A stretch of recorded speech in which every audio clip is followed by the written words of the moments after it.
ప్రపంచ పరిస్థితిని ప్రక్షాళన చేసి దాని సన్మార్గం వైపు అడుగులు వేయించుటకు కొందరు మహానుభావులు ప్రయత్నం చేశారు.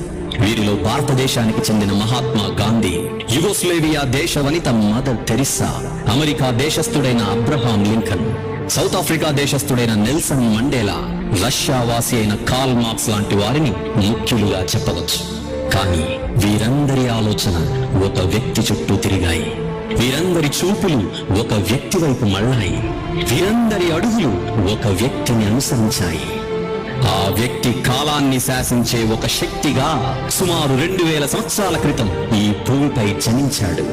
ఆయనెవరో కాదు, ప్రపంచ చరిత్ర పుటలలో ఒకే ఒక్కడుగా నేటికి సువర్ణాక్షరాలతో లిఖించబడిన సాక్షాత్తు దేవదేవుని అద్వితీయ కుమారుడు యేసుక్రీస్తు ప్రభుల వారు.